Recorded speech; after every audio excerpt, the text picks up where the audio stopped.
All right, let's get to what else would you like to tell us about your Safwat al-Tafsir? I would like to stress as well. I think as you mentioned at the beginning, it's under the rubric of argue Arabic. Yep. And again, people might be asking why is that the case? Well, why is this not like a separate course? No, because I'm really trying to stress the importance of Arabic and tafsir. Like Hmm. it goes hand in hand. Learning Arabic goes hand in hand with tafsir. Tafsir goes hand in hand with learning Arabic. So so again, when you sign up, inshallah, when you sign up for the program, for the tafsir, you get everything else as well. You have Yeah. access to all the other courses, all the live sessions, all the other recordings, all the other levels, with Nahu, with Sarf, with Bridging the Gap, the comparative Arabic English grammar course, Hmm. all the other Arabic programs. It's all available. So, because we were just talking before we got cut off. We were talking about how people have funny assumptions about things that they don't like. People go through their whole life not knowing the Fatiha, Yep. not the meaning in the Fatiha. Like one of my dear friends here in Bradford, Sheikh Saad La Paz, because he runs a school again for Tajweed, teaching Tajweed and Hifl. We were talking about Arabic, the importance of the Arabic language, and he said that, yeah, that one time one of the kids' parents said to him, like, yeah, I want to. I can't believe someone actually said this. Said, yeah, I want to understand the Quran. I don't want to learn Arabic. Ajib. It's like, okay, so what you want to breathe with your mouth and nose closed. You ever But hear of lawazim? Yeah. It's like, it just doesn't fit. yeah. It doesn't fit. So I so want to play baseball, but I don't want to hit. yeah. Yeah, I'm not interested. It's just so I think that's what we're really trying to push people in that direction to see that connection, the importance of Arabic, because it just cannot be lost, and we don't want to go that way where people are relying on quote unquote translations of the Quran, or thinking that Arabic is not absolute crucial. And again, I repeat again, I think we discussed this last time, like Sheikh Abdul Mazarqani, in his book, a big Hanafi Egyptian, mashallah, who died in 1948, rahimahullah, in his book, Nahl al-Irfan from Quran, when he's talking about the importance of the Arabic language, he said, you have to think of the Quran as a king, and he sits on the throne of Arabic. Hmm. He sits on the throne of Arabic. So if you remove the throne, what's left of the king? That's true.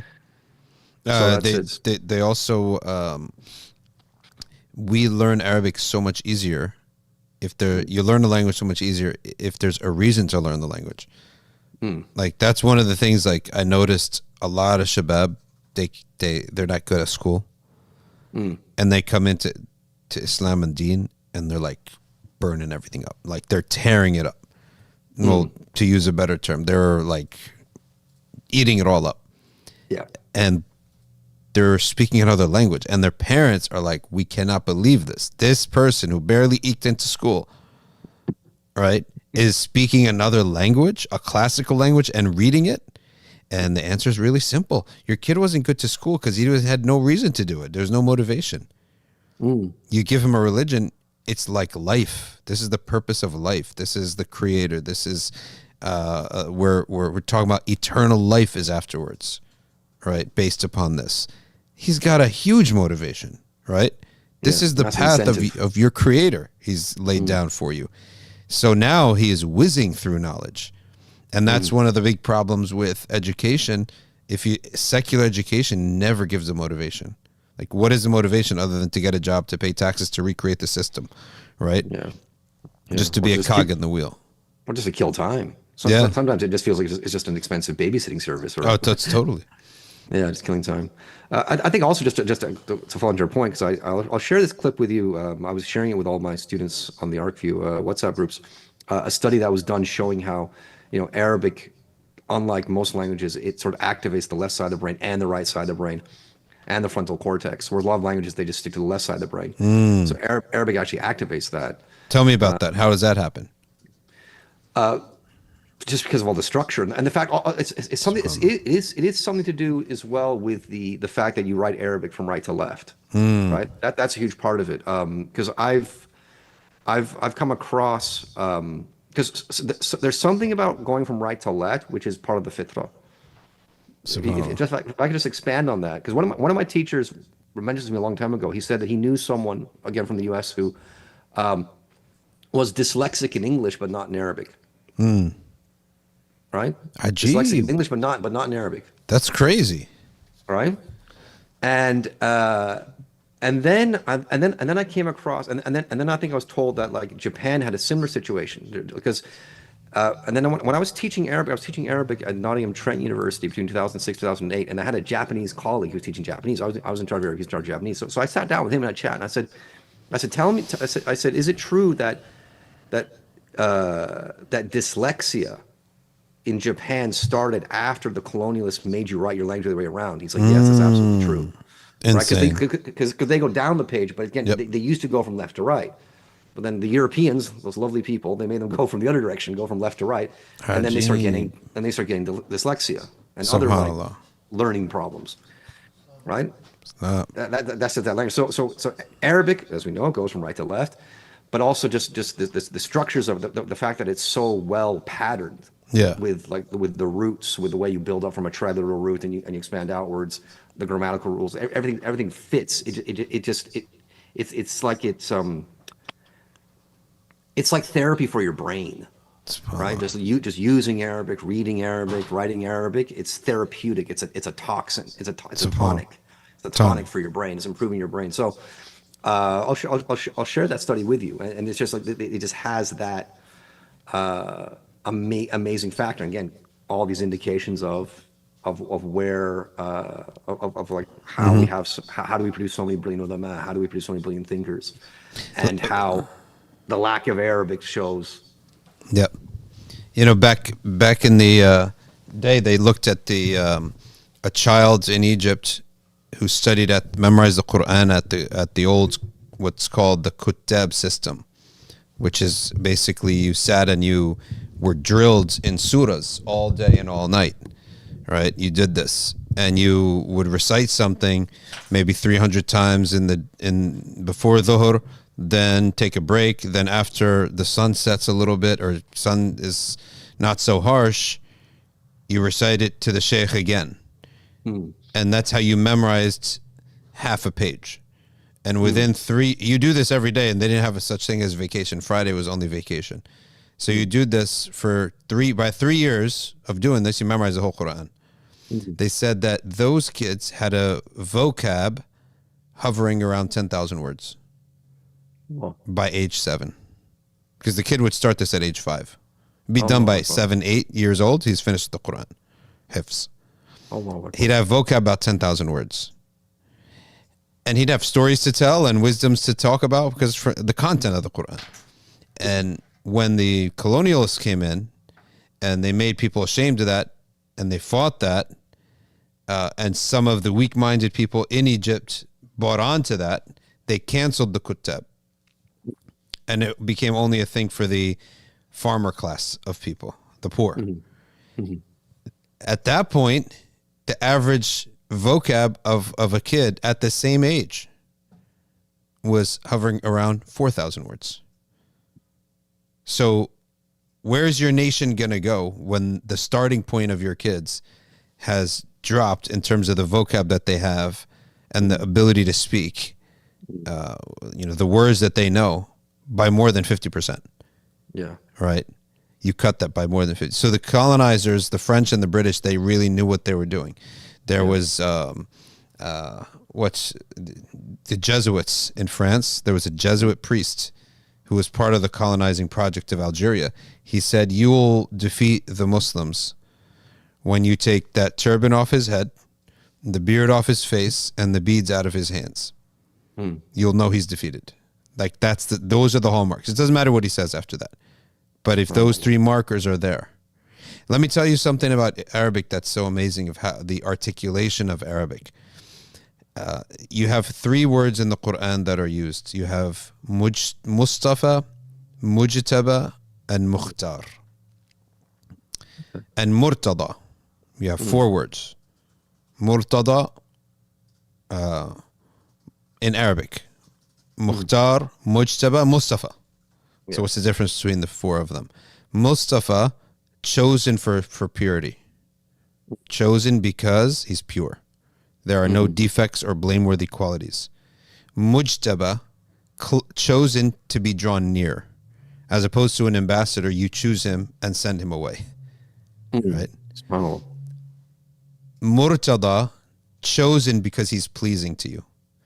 I choose a plumber or I choose a surgeon not because I want him, near me all day. Just chosen for his competence. That's it. Not because I like your company.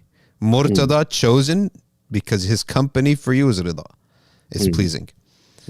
And then Mukhtar, chosen because of his khair. Allah. Chosen for his good qualities, right? His competence and other good qualities. So you look at these 4 words, and if you were translating a sentence in Arabic with one of these 4 words, you just say chosen, right? But each one of them, when they come together, and they're like Surah Maryam is, for example, given the word istafa and ijtaba, right? And these different words are used in different times. There's a reason for it, and those are the 4 different meanings of mujtaba, mustafa, murtada, and mukhtar. Right? And you teach that I just taught that actually to some high school kids, and they're like, whoa, this is like so intricate. Yeah. Not only chosen, but why you're chosen, or for what you're chosen, built into the same word. Yeah. That's the richness. Like again, that's why you just can't not translate this stuff. Yeah, subhanAllah. You lose so much. How about another one? In Surah Ar-Rahman, An-Najmu wa-shajaru yasjudan. An-Najmu wa-shajaru yasjudan. So the stars and the trees is the most dominant translation for that, right? Yeah. But if you actually look at the Tafsir, that's not the dominant meaning, because everything in that surah is matching, right?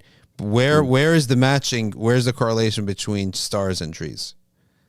The Najm, in fact, does not mean stars in this verse.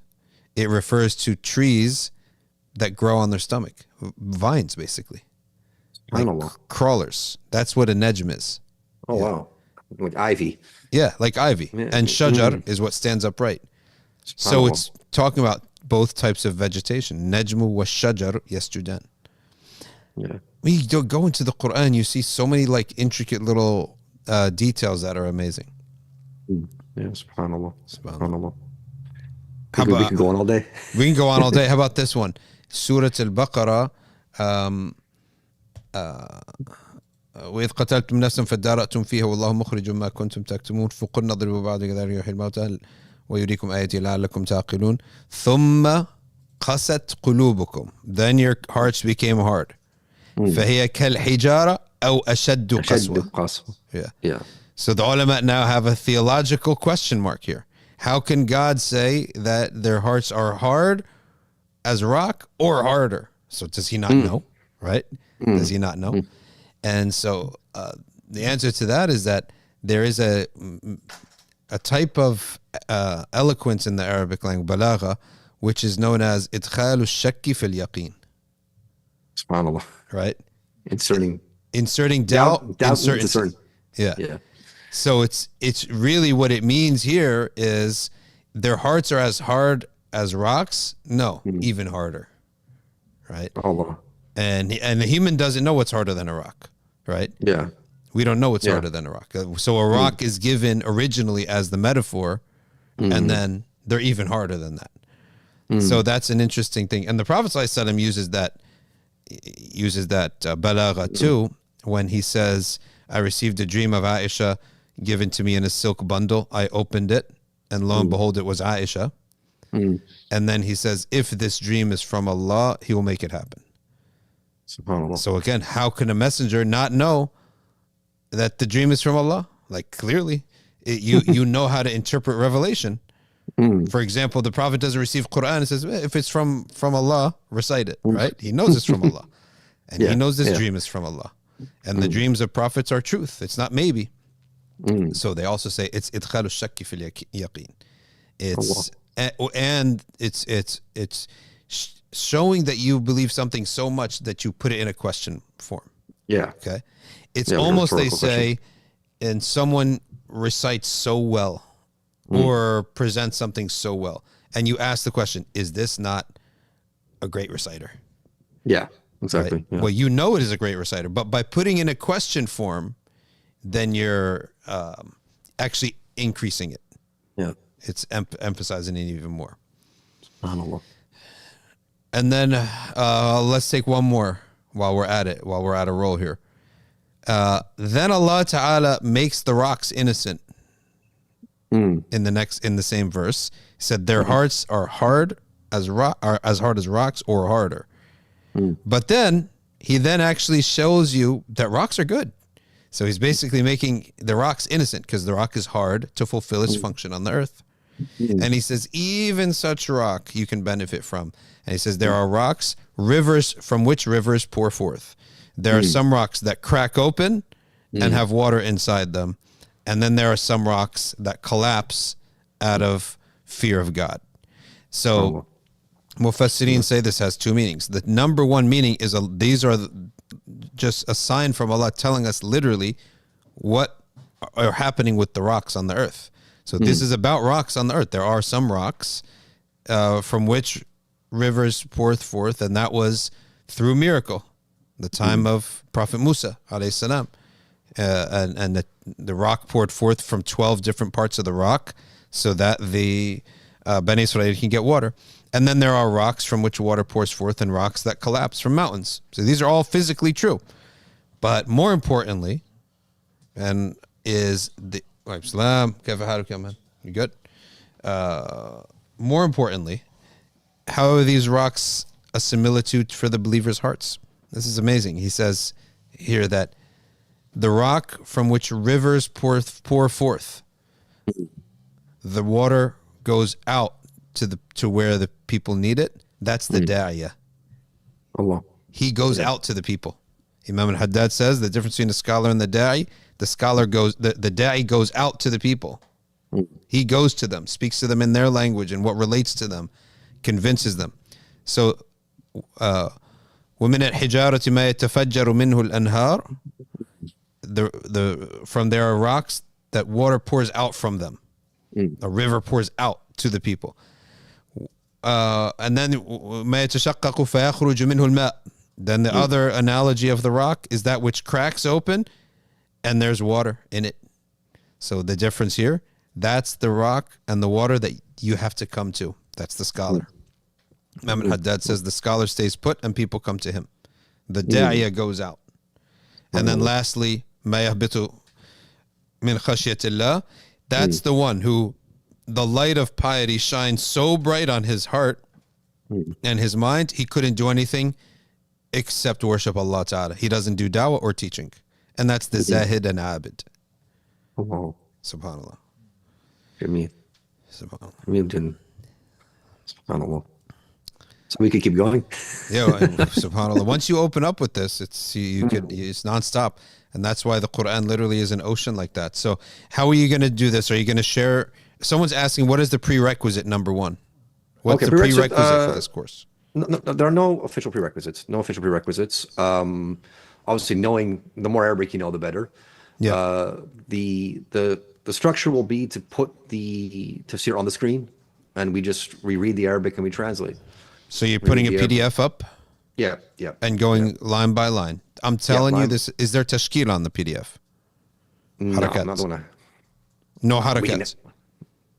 I can add them. No, that would take too long. I could read them out so the people know. I can if people ask, I'll figure it out. But I think that's what people will enjoy, because I think, you know, I've been reading over the Muqaddimah a few times.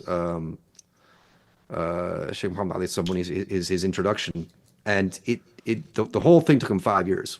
It took him 5 years to write the tafsir, and so when he sits down and he does his introduction, because you know when a scholar does the introduction to a book, that's like the last thing they write, right? And that's when they sort of explain to you like what they went through, why they wrote the book, and the experience, and it's like a beautiful kind of. They kind of let you into their world and say, this is what Allah did with me. And this is how this book came about.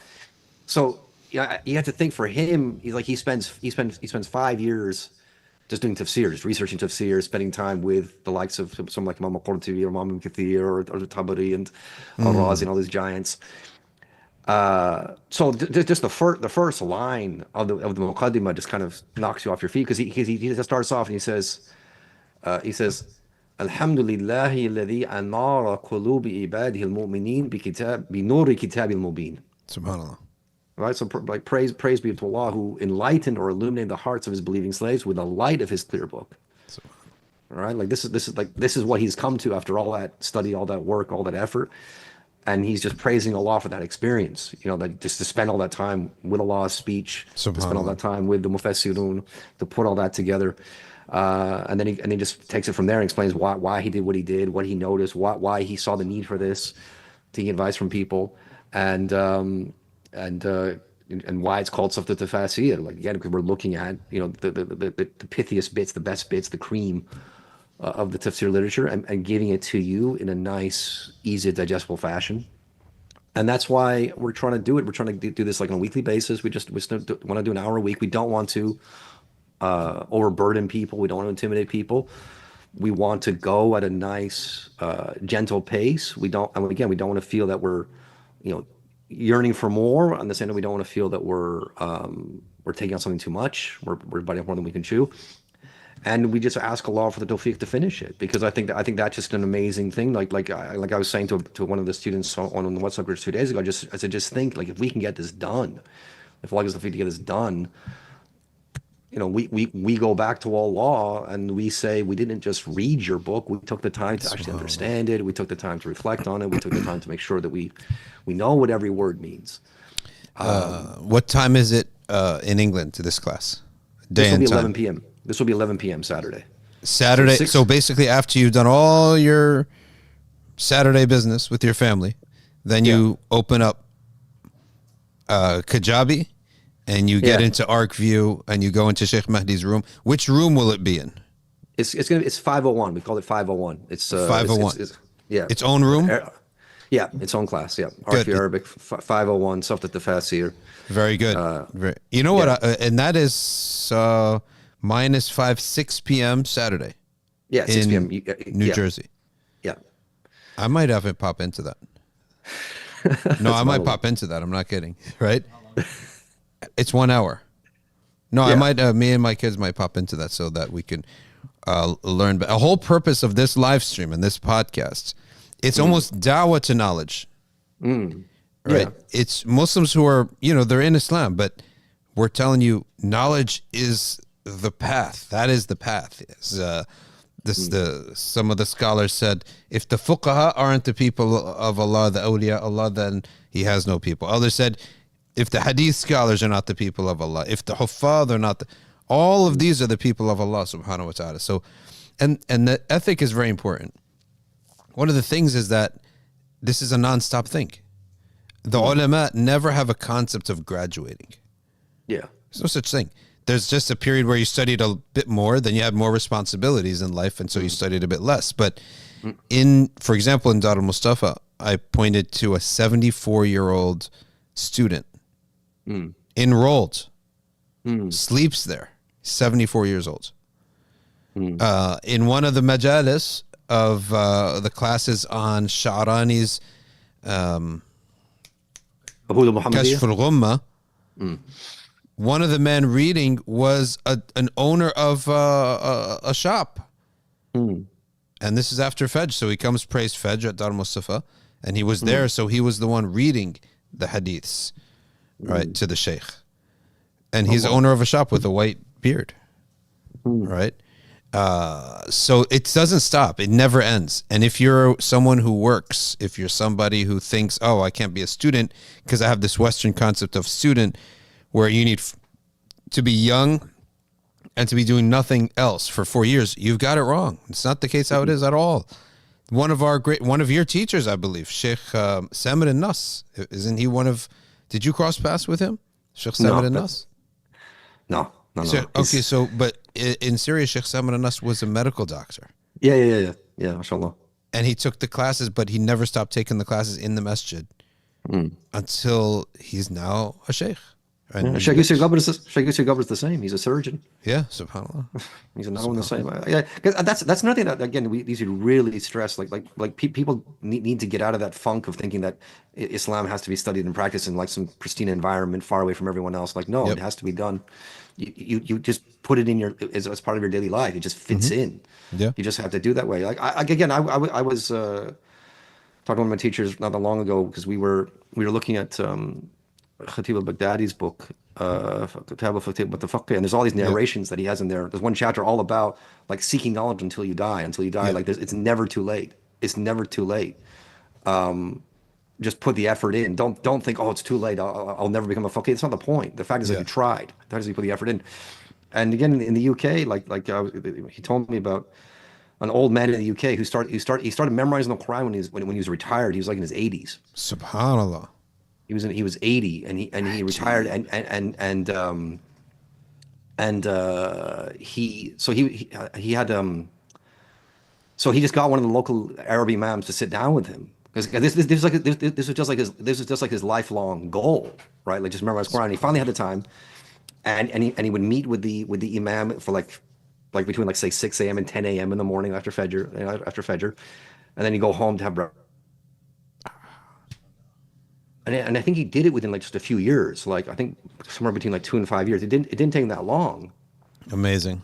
And then when he finished, like so my teacher told me the story. And when he finished, he was kind of like teary eyed because he was like, I'm done now. Like I didn't think it would happen this quickly. I'm Subhanallah. done. And then he was like, well, what? And then he was like, well, what do I do now? What do Subhanallah. I do? He was just shocked. A week later, he went back to Allah. Subhanallah. Ladhi. A week later, he went back to Ajib. Allah. Allah took him back. Ajib. You just don't. You just never know. You just never know. It's just Allah. He lived his whole life, and right at the end of Allah, right at the end of his life, Allah. It's like Allah said to him, "That's it. I'm going to put my speech in your Amazing. heart, and then you'll come home." Subhanallah. You know. Subhanallah. That is amazing. So you never ever lose hope. Never ever lose hope. Never think, oh no, I'm 50, I'm 60. What am I going to do? No, this guy was 80. This guy was 80 something. Well, let me give the listeners a piece of advice. There's a young man named Shy Master 101 asking, how do I study? The key is it's the idea of understanding your curriculum. And that's also one of our points here is that when you study, let's say you're going to study Quran, Hifz, or Tafsir, or Aqidah, or Fiqh. You need to pick one. Let's say I only have a chance hour a week. Fine. You could do a lot in an hour a week, but you're not going to do a lot swimming around. You need to pick a discipline, and you go to ArcView, where those books will be taught to you one at a time. And then they will repeat the next year in case to fill in whatever you missed, and do it again the next year. Fill in whatever you missed. In 1 year, 1 hour a week in ArcView. Let's say in the Maliki school, you're going to study Ashmawiya Akhdari ibn Ashir.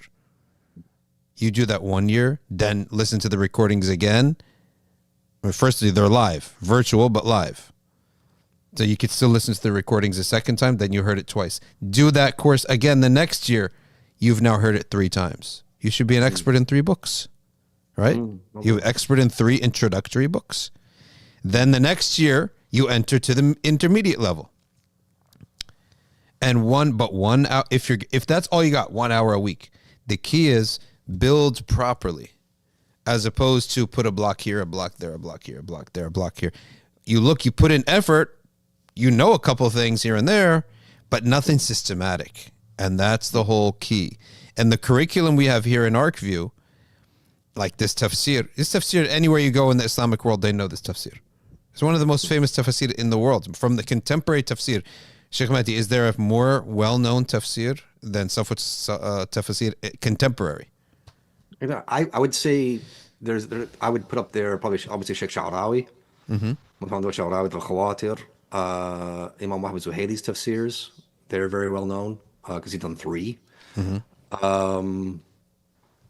Other than that, subhanallah. Other than that, Yeah. I can't. Not too many come to mind. Like off the top of my head. I mean, but obviously, like Sheikh Sha'rawi, like that's been translated. That's available in PDFs. Yeah. Because I was part of that project. And that also is like 27 volumes or something.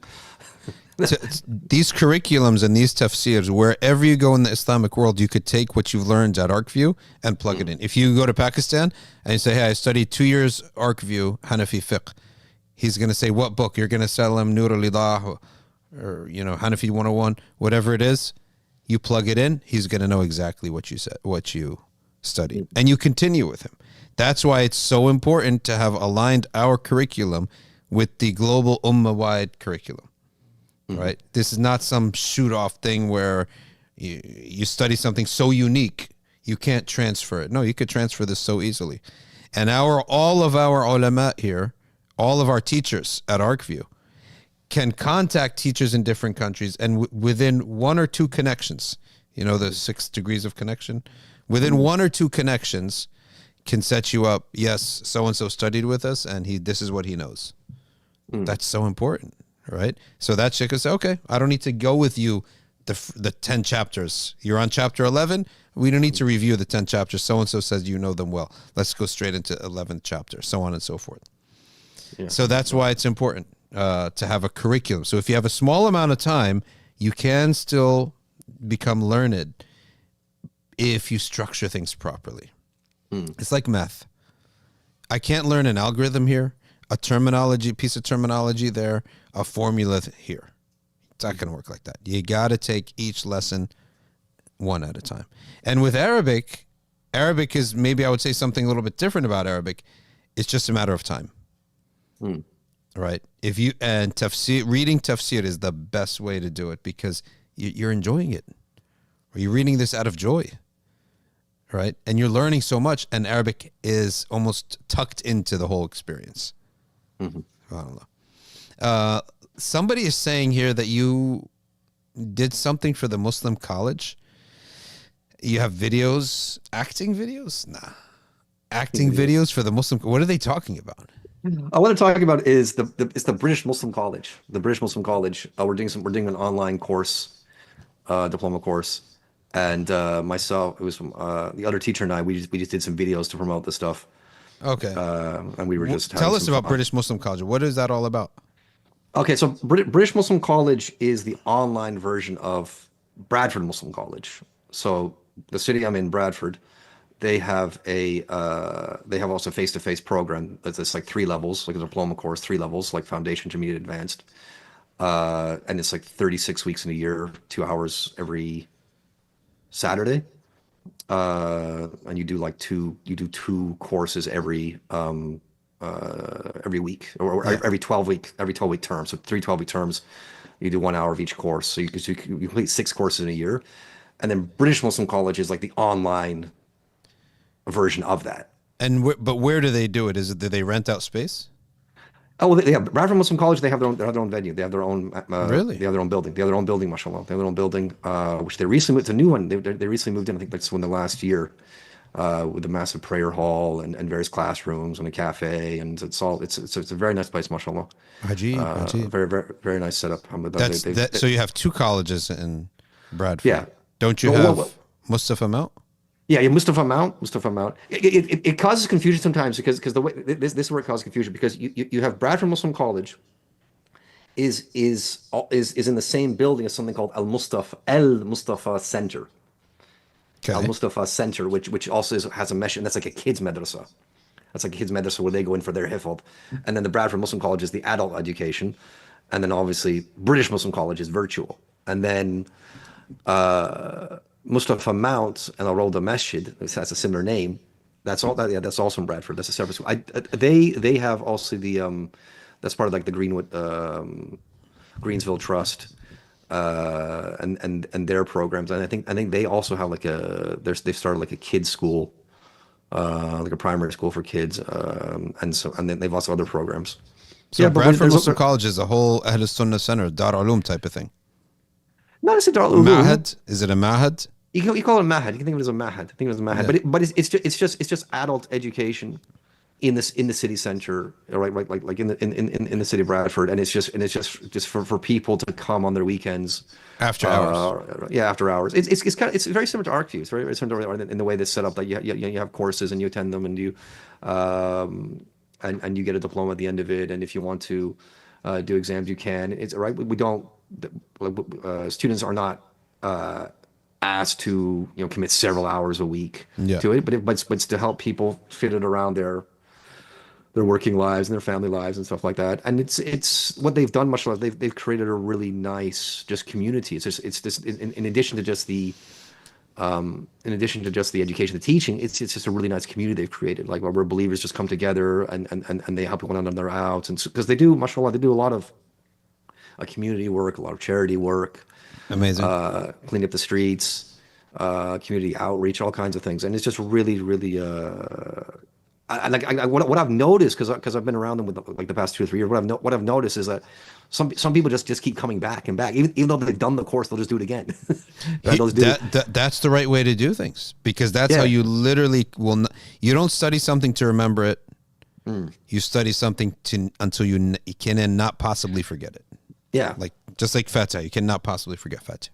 yeah, and it's not just that, but it's just they keep coming back just for the environment, just to be in the company of the teacher. Yeah, for the company of the teachers, the company of the students. So much a lot. It's been a real. And it's been a real blessing. So I think I mentioned before, so Sheikh Saad is one of their main teachers, Sheikh Saad Latas. Saad al-Attas, is he related to the Habaib Badawi? Yeah, he is. He is. His answer is Yemen. He's a Sayyid, and he comes from a Yemeni background. But his family migrated to South Africa some time ago. So he's actually born and raised in South Africa, and then he studied in Sham. He studied in Damascus. MashaAllah. MashaAllah. And then he ended up here in this neck of the woods, near Bradford. Sheikh Abdurrahim Riyasit is also part of it. I don't know if you've heard of him. Sheikh Abdurrahim Riyasit. He does a lot of Hanafi fiqh for Seekers Guidance. He's also here. And there's lots of other teachers who come and go. But it's mashallah, they've done excellent work. They've done excellent work. And really, really become like just a beacon for the community here in Bradford. So mashallah, it's been expert. So and that's why you saw, like, I think the course that you saw as well, like the Hukuk Zawjain course that I did recently, that was with British Muslim College, the online course. Critical. Helping out Starboard, inshallah. Yep, we're going to use that. We're using those in our first series of YouTube shorts. So Starboard, and by the way, we're getting, I guess you can call them mentees. People are signing up to Starboard. Omar, you, inshallah, after Shaykh Mahdis, this interview, you fire that up. People are signing up, and their clients coming in and mentees coming in to learn how to be a husband. If not how to be a husband, how do I even be in a position to, this is something you could learn, how to be in a position to get married. And many people, parents need this because they set up their kids for failure. They literally setting their kid up to find it very hard to be married. And that's by antisocial behavior, right? And not basically making sure the kid is having any friends, dressing like a slob, so sweatpants generation, being online all day. Yeah. All these types of things, you're setting yourself up to failure. MashaAllah, thank you. Yeah, you say something else? I just say, yeah, like a lot of kids, when they spend so much time online, it's like they don't have proper social skills. They don't even know how to interact with people. So no, like it's so important. And when we do dhikr, public dhikr on Friday nights, and we do the musafaha, the taslim, I always look at how the kid shakes hands. You do him a big favor if you teach him shake hand properly with the right amount of grip, and look at the person. Don't be antisocial. Look at the person and smile, even if they're older than you, even if you don't know them. This is one of the attributes of Iman. Prophet ﷺ said, the end of time will not come until people only give salam to the ones they know. Yeah, that means they see some Muslim they don't know, they don't give them salam. So this type of thing it's to me, it's not a subject of Islam, but it's a subject of life. How do you shake hands with people? Look at them. How are you presented? How did you come in, leave the house looking like this? Nobody said anything. yeah, It's like learning how to eat. Some people, from the way they eat, they'll right now have already decided this guy will never ever be part of our family. You come knocking on our door, in a few years, hey doc, I'm interested in your daughter. No, you're not. Go find someone else to be interested in. You're a slob, right? Your clothes, okay? The way you eat with your mouth open. You're antisocial. Your back is arched. No, this is a problem. You may be ruining someone so great on the inside, but the outside is important too, right? Yeah.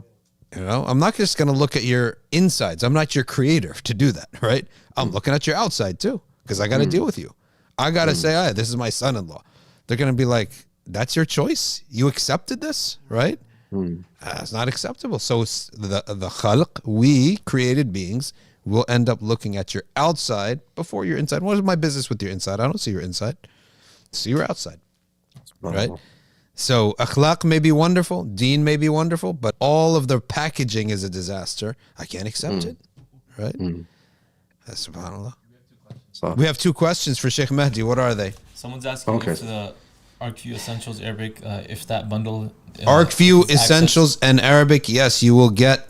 This is a question by Munazzeh. This person's parents has their aqidah right. They named their son Munazzeh, okay? Munazzeh, yes, you signed up for Essentials and Arabic as a bundle, then you will get Arabic access to the class. You will have it. And it will say Arabic 501.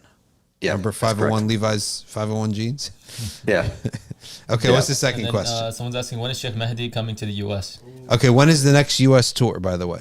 Because when you come, we will have a Tafsir weekend intensive in the state of New Jersey. Okay? Allahu Akbar. Okay, well, I don't have any dates yet, but I can give you the good news that obviously, you know, my parents, my mom lives in Toronto. So I'm duty bound to come to Toronto. I do have the intention to go to Toronto at least once a year, which is not that far from New Jersey. So yeah, we'll look at it. I don't know, maybe in the summer. I don't know. Maybe somewhere between June and September, something like that. Very good, very good. So between June and September, if you can kindly reserve for New Jersey a Friday through Sunday. Okay. Tough ask, but maybe it's possible. No, we'll see what we can do, inshallah. We'll see whatever doors Allah opens. We just ask Allah for His faith. We ask Allah for His success. We ask Allah to keep us on the straight path. Ameen. And to bring the tawfiq of this. Ameen. And then inshallah we will see a lot of barakah come from our efforts with this book, inshallah. And all the other things we're doing, inshallah. This is so critical, and inshallah this course will be a great success. Let's touch base again in a few days or weeks, whatever you like, about how it's going and anything else you would like to discuss, inshallah. Our basically, you can say Quran Shaykh al-Bulti Ulama al-Sham correspondent, Arabic correspondent. You know they have correspondents that come on every month. Shaykh Mahdi is our correspondent. He's doing. Oh, tell me about. Aren't you doing a work on purification of the heart by Shaykh Muhammad Ta'wil or no? Was that fiqh? That's a fiqh book. I have. Okay, my next book coming out, which ties in with this, oddly enough, my next book coming out is a book called Adab al-Hiwar fi Kitabillah. The Etiquettes of Dialogue.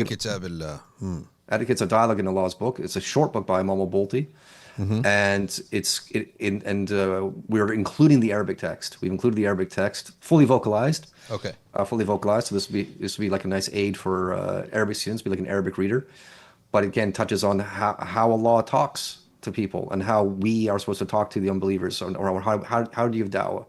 How do you present an argument? How do you get your interlocutor to think and to come to his own conclusion without being pressured, without being forced, while being respectful? With lots of good solid examples in the book. So that's coming out. Al-Fiqh al-Manhaji Volume 2 is coming out, inshallah, after Ramadan. We're working on that, which we teach at ArcView. That covers zakat and fasting and Hajj. Hajj and Umrah, that's coming out, inshallah, after Ramadan. And as for Imam Muhammad Ta'wil's book, I have a pile that I'm looking at right now of about, I think, 7 or 8 books that were given to me several months ago when I went to Fez. We met Shaykh Muhammad Ta'wil's daughter, and she handed me a big pile and said, "Here you go." Subhanallah, lucky.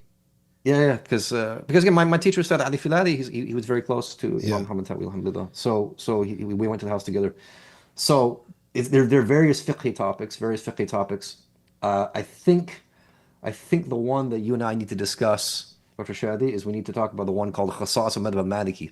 Oh, we're you have a publisher for that? No, hint, hint. That's us. We got it. We got it. We will publish that and run with it, inshallah. Our publishing arm, it's getting better. It's getting better, inshallah.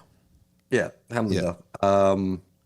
Yeah, and then we can build it from there. I think I've sent you a picture of the titles. Like I'll do it again. Give you like a list of the titles, and then Yeah. so there's Khasas al-Madhab al-Maliki, and then we can look at the other ones. Tell me about Shaykh al-Filali. What does he teach? His specialty is usul al-fiqh. His specialty is usul al-fiqh and ulum al-Quran and Maliki fiqh, mashallah. In the city of Fez? Yeah, in the city of Fez, yeah. So if we ever rented out, let's say, 2 riyads and came with like 40 students, could we rent one of those old madrasas for a week and a kitchen and have our meals and classes there and bring in some of the shuyukh? Maybe. He's a very modest type, Ustad Ali Filali. But we could. It's possible. It's possible. I mean, I still study with him now. Like we do online classes. We do I think Mubarak. We do Qanun al-Ta'wil by Qadi al-Bakr ibn Arabi. So I think I sent you a copy of the book. That's that. I say this as a Shafi. That's probably like the most beautiful book I've ever read. I'm just not. Tafsir. It's called Qanun al-Ta'wil. It's not tafsir. Oh, how to make ta'wil. That's the title. He brings it. It's really all about knowing Allah. It's hard to put it. It's hard to put like a genre on it. It starts off with his autobiography. Like he just tells you how he learned, who he studied with, and how because what he does is because he's from Fez, or he's buried in Fez, by Abu Bakr al-Arabi, but he started his life in Spain in Andalusia, and then he traveled with his father for Hajj, and they went to the Maghreb and Algeria, and then they worked their way eastwards, right, towards Egypt. And he meets Imam Ghazali, right? So it's a really it's just one of those books. It's one of those books that's hard to describe because he starts off just talking about what Allah, like again, what Allah does with his life and praising Allah, and his knowledge was amazing even before he started his travels because he memorized the Quran. He knew 7 qira'at. He'd studied so much grammar and fiqh and so forth. And he's like, now Allah is going to take me to take, and then now I need to study. Now I need to go abroad. He says at the beginning of the book, he said, because again, stressing this again for Saturday, like introductions of books are so beautiful. Never, ever skip the introduction of a book. Never. Because the ulama, they say beautiful things in introduction. They really tell you why. They tell you why they wrote the book. And one of the things he says, like sometimes one of the things he said that really stuck out to me, because usually a scholar will say in his book, he'll say something like inshallah, like he'll address the reader and say inshallah you'll read this book and you'll benefit, right? That's a standard thing. They'll say inshallah you'll read this book, you'll benefit, and I'll get the reward. But he says inshallah you'll read this and I'll benefit. Subhanallah. Ajib. Inshallah, you'll read this and benefit because this is my maqsood. I'm trying to help you. I'm not trying to lay out my course. Inshallah, you'll benefit. You'll make dua for me. And he just tells the story of like where he goes, all the man he meets, and then when he meets Imam Ghazali, he doesn't call him Imam Ghazali. He calls him Daman Chand, which is like the Persian word for like a master. Wow. Right. And when he sees Imam Ghazali, he says he quotes a line of poetry. He quotes a line of poetry from an Abbasid Arab poet who said the meaning of the poetry was that how often is the case that you're told about how amazing someone is, and then when you meet the person in the flesh, you're let down. Right? He quotes this line of poetry, and he says, he says something like, if this poet had met Imam Ghazali, he wouldn't have said that. Subhanallah. He said Imam Ghazali was the opposite. He said everything that people told me about him was nothing like meeting him. Subhanallah. When I met him, it was like there's no way to describe him. Subhanallah. And then I said to him, I said, you are like the lost property. You are what I've been looking for. Subhanallah al-Azim. How long did Qadi Abu Bakr ibn al-Arabi spend with al-Ghazali? I think a period of maybe, he doesn't seem to say it specifically because like the autobiography after that, he kind of like just shifts into something else. But he did take, he is, I'm guessing within the period of like maybe 2 to 5 years, maybe rough around that time. But he is known as the one who took the Ihya back. Mm-hmm. Right, you had them back to the back to the West. Mm-hmm. But it's like that. That's kind of like that's weird because that's kind of like the climax of the autobiography. And then after that, he just talks about knowing Allah and then the muhakkik is putting in footnotes and saying he's getting this from Al Ghazali. This book. Subhanallah. That's kind of how it is. It's like the whole autobiography just reaches that crescendo of like I've met Al Ghazali, and then after that, he's just talking about Allah. Subhanallah. Right. That's the way the book goes. Right? Amazing. It's Qadi Abu Bakr ibn al-Arabi, the faqih. There is, of course, Ibn Arabi, the Sufi, but this is Qadi Abu Bakr ibn al-Arabi, with the faqih. Tell us something. I just saying, I'll send you the PDF of that book, so you have it. It's hard to find it in print, but I've sent you the PDF. So it's more of an autobiography, huh? Yeah, it's autobiography, and then it's just about like tazkiyah. It's about just knowing Allah. That's what it's about. Journeys seeking knowledge are so powerful because the human being has a tendency to undergo or experience malal, which is sort of taking for granted what you have and being a bit bored with it. But then when you leave and you go to a whole new setting, a new teacher, a new set of scholars, new student body, everything is new, it almost like gives a recharge. It's like hitting the reset button on your electric, on your outlets. All of a sudden, everything is recharged up again. It doesn't mean you're going to just switch your what you're studying. It means just you're going to be revived in it.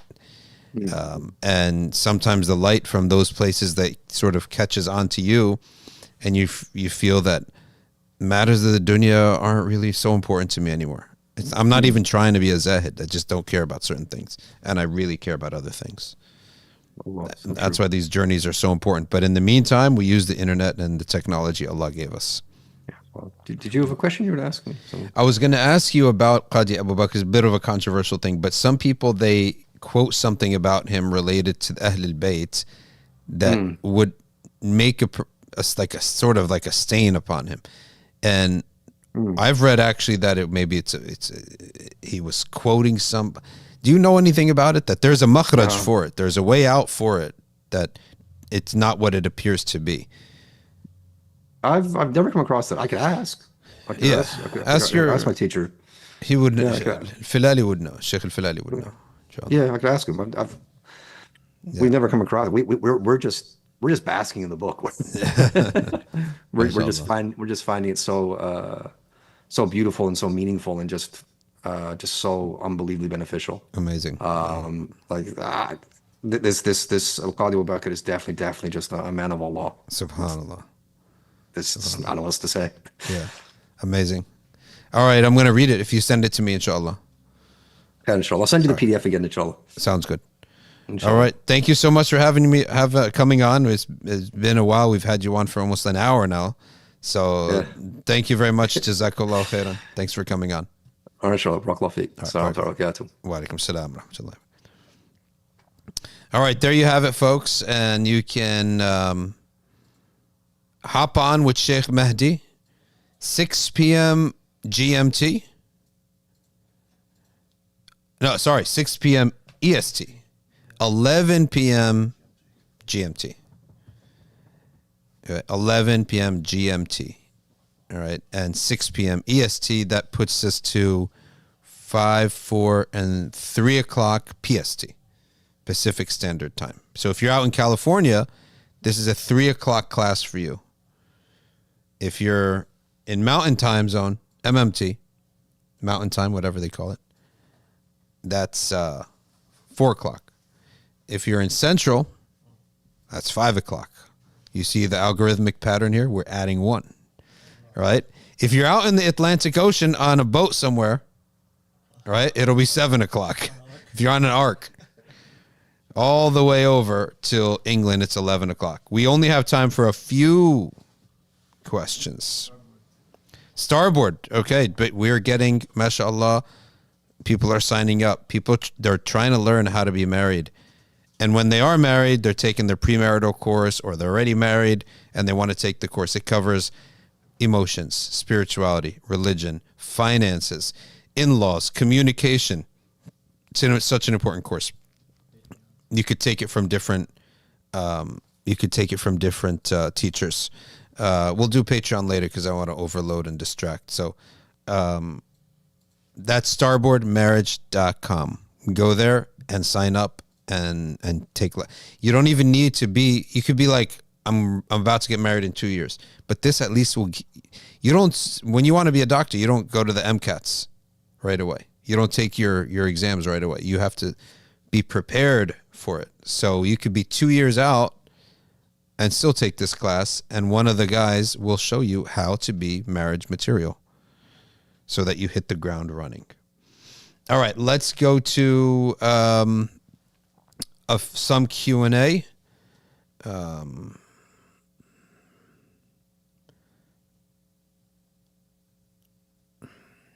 Bismillah. We only have time for a few questions, so let's do that here.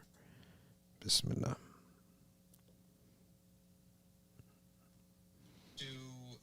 Oops. All right, here we go. How much time did you spend Darasa? When we went to Egypt, we only spent 7 hours outside of the air. The whole layover was 7 hours, so we really only spent 2 hours in that area. Do I need to repeat witr if I miss surah before du'a-i kunut?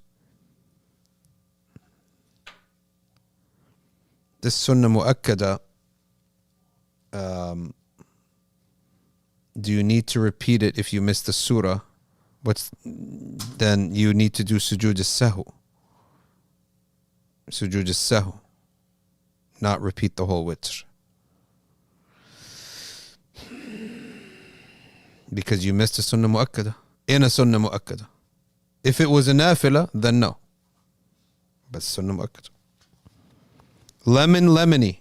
Quick contract questions. So many contracts, even those big agreements for apps, I think, in the West seem to have unfair clauses. I never read those agreements for the app. You see those, because if there's no financial incentive, or there's no financial back and forth, then I just read, okay, right? I'm not buying anything so that I have to read. Yeah, they get access to a lot of things. Yeah. So if you care about that. Huh? But they're acting upon it. Yeah. Yeah. What's the ruling if you skip a surah in witr in the Hanafi school? Okay. That's because surah is sunnah mu'akkada. Wajib. But wajib is less than Yeah. Okay. If you don't do sujood, then you would have to repeat. Yeah. You should repeat it. What are the rulings on wiping over the socks, says Yusuf al-Husini? They have to be leather? And what is the logic behind it? Why? The answer to that is that the khuf is an exception. So wudu requires you to wash your feet. That means the water has to run and you have to rub your entire foot up to, including the heels, up to the ankles. And because the ankle doesn't have a defined line, right? There's no defined line for the ankle. Then you go above the ankle a little bit to make sure that you got the ankle. Same with the elbow. It's up to the elbow.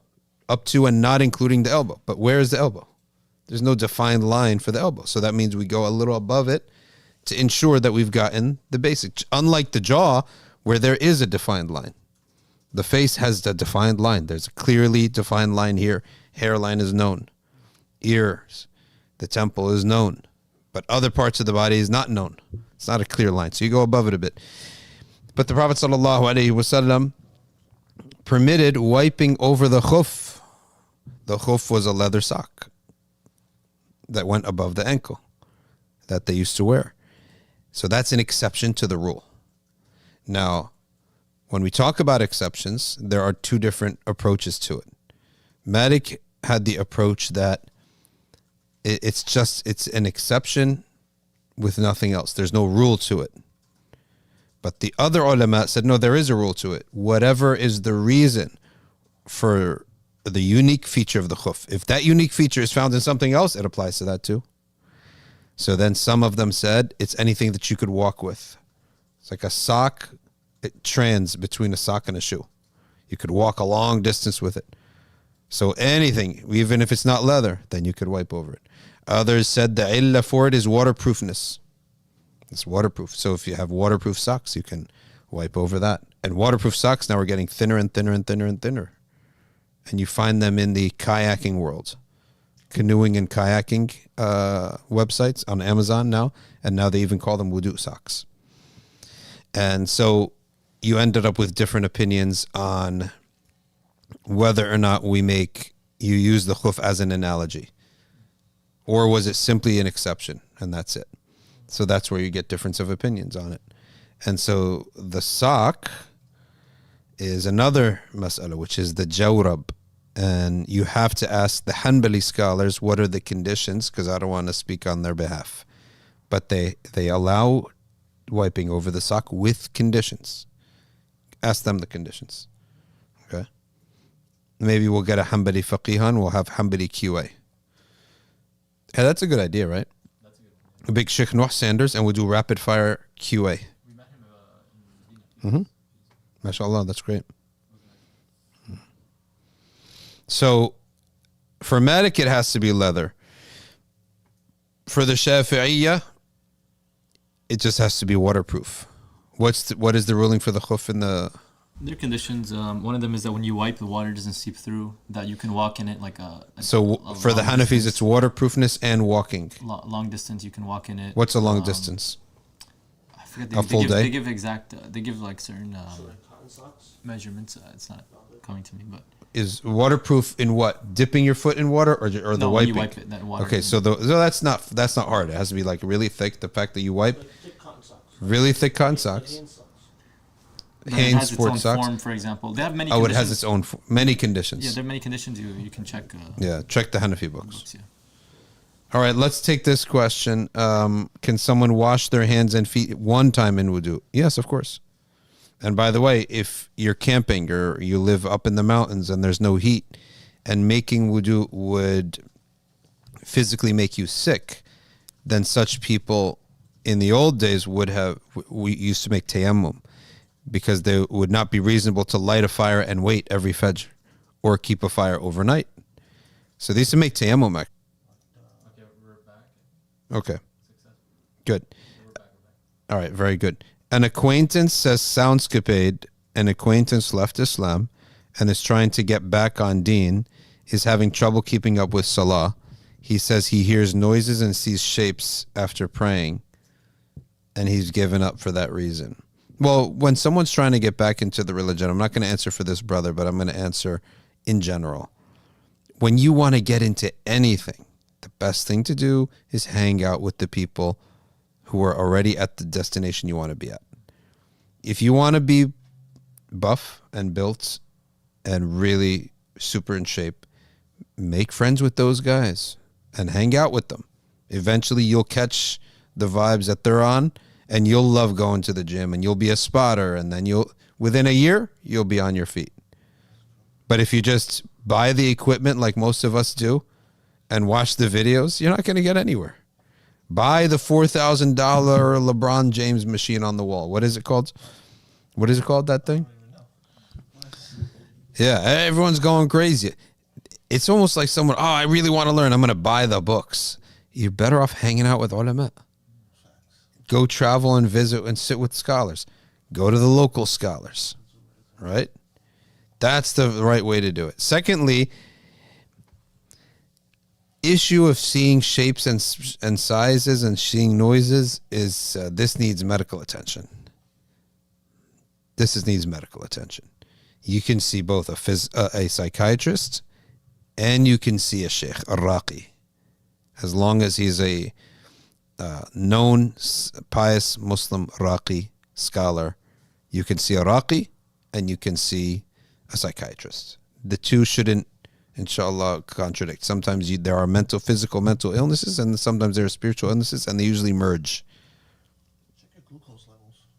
Check your glucose levels, he says. Look, the psychiatrists are right about certain things. The raqis are right about certain things. There's an overlap between mental illness and seeing shayateen al-jinn. Okay? And sometimes seeing shayateen al-jinn, it's because your parents have been talking about it since you're born, and that's everything they talk about is jinn, jinn, jinn, jinn, jinn. And as a result, it's built into your head that you got jinn. It's a placebo. It becomes a placebo. You got an itch to jinn. Everything is jinn. It's the same thing when look at the children who are trans, children who say they're trans. 100% of their parents believe in trans, right? And are celebrating it, right? Like every trans activist out there from Hollywood, one of their kids is trans. Oh, wow. You guys didn't see the correlation here? No, it's not just correlation. That's causation. They know this is what makes mom happy. If I say I'm trans, she gets excited, right? There was a video clip of a kid I remember seeing where the kid basically says, we just talk about pride because we know it makes you happy, to the mom. Yeah. Well, a kid is 10 years old. What does he know about feelings in the first place? Yeah, what does he care about that? Yeah, he's 10 years old. He wants to play games, eat pizza, right? Yet he says, like, I know I don't say anything because I don't want to make you upset. So he knows this is like his mom's movement. So if he wants his mom to be happy, he's going to talk up pride, right? Same thing with these kids.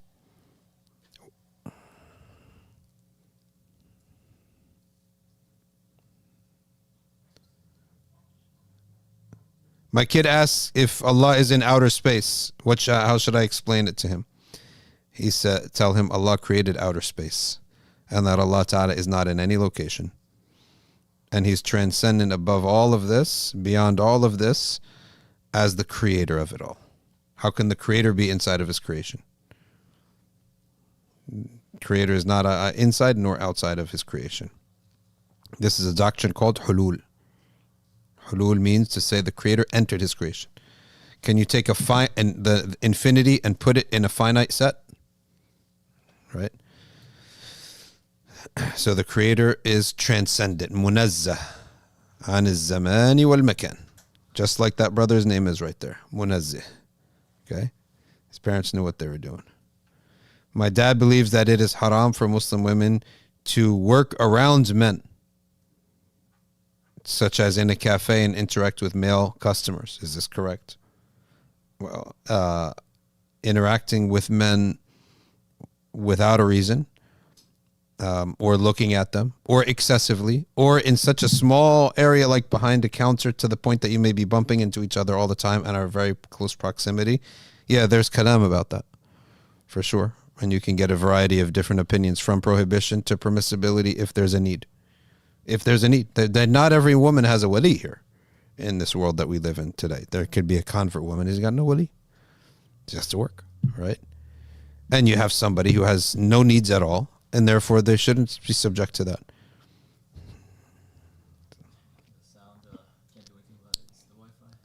All right, Wi-Fi is getting out, so let's wrap up. Jazakumullahu khairan, everybody. سبحانك اللهم وبحمدك نشهد أن لا إله إلا أنت نستغفرك ونتوب إليك والعصر إن الإنسان لفي خسر إلا الذين آمنوا وعملوا الصالحات وتواصوا بالحق وتواصوا بالصبر والسلام عليكم ورحمة الله.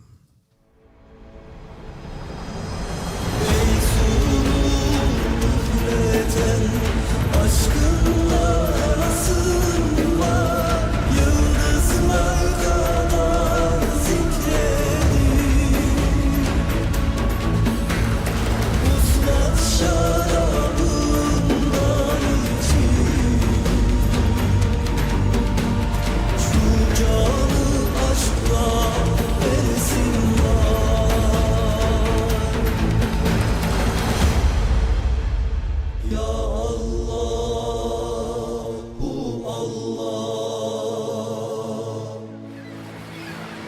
به شیفا